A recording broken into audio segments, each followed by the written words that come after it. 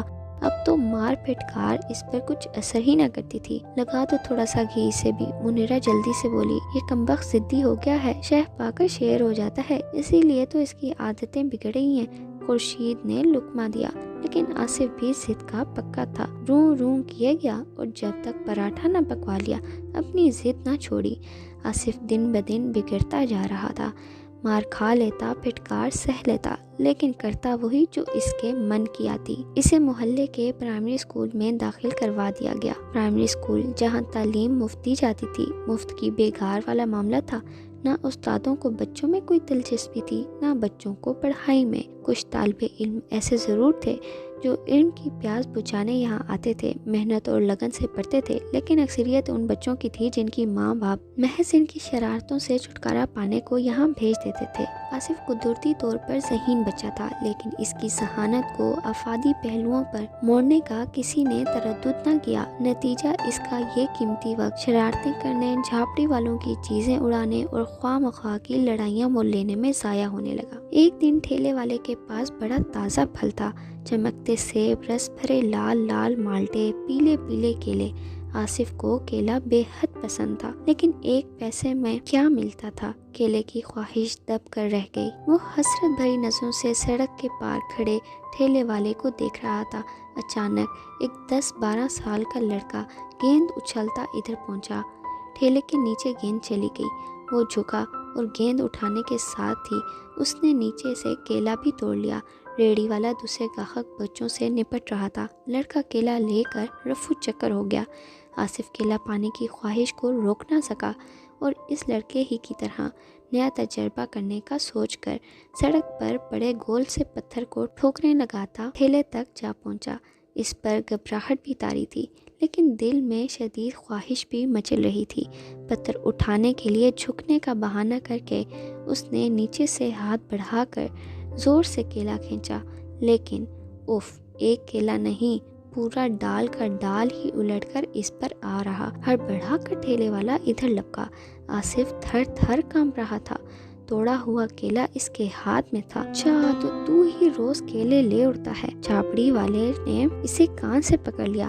نہیں نہیں، آصف نے صفائی پیش کرنا چاہی، لیکن جھاپڑی فروش گھسیٹتا ہوا اسے ماسٹر صاحب کے پاس لے گیا۔ بچے اس کے گرد جلوس کی طرح جمع ہو کر چلا رہے تھے، آصف چور، کیلا چور، چور چور۔ اچھا خاصا ہنگامہ برپا ہو گیا۔ ٹھیلے والے نے وہ سنائیں کہ خدا کی پناہ۔ آصف کی مرمت ہوئی۔ ماسٹر صاحب نے گھر پر شکایت بھیجی۔ شامت آ گئی۔ گھر سے متنفر تو وہ پہلے ہی تھا، اب اسکول سے بھی ہو گیا۔ جو بچے اس کی پٹائی پر ہنستے تھے وہ ان کا دشمن بن گیا۔ منیرہ بیچاری جو حال کی تباہ کن تلخیوں سے نباہ کرنے کی کوشش اس امید پر کیے جا رہی تھی کہ کبھی تو آصف بڑا ہو کر اس کے دکھ درد بانٹ لے گا، اس واقعے سے ناامید ہو کر دل گرفتہ ہو گئی۔ آصف کے سدھرنے کا اسے کوئی امکان نظر نہ آ رہا تھا۔ اس عمر میں بیاہ رچاتے ہوئے عجیب سا لگتا ہے آفتاب۔ عمر کا تو خیر سوال نہیں، تم سے بوڑھے شادی کرتے دیکھے ہیں، تم تو ابھی 50 کے بھی نہیں ہوئے۔ وہ تو ٹھیک ہے، لیکن 2 لڑکیاں شادی شدہ ہیں، وہ کیا سوچیں گی؟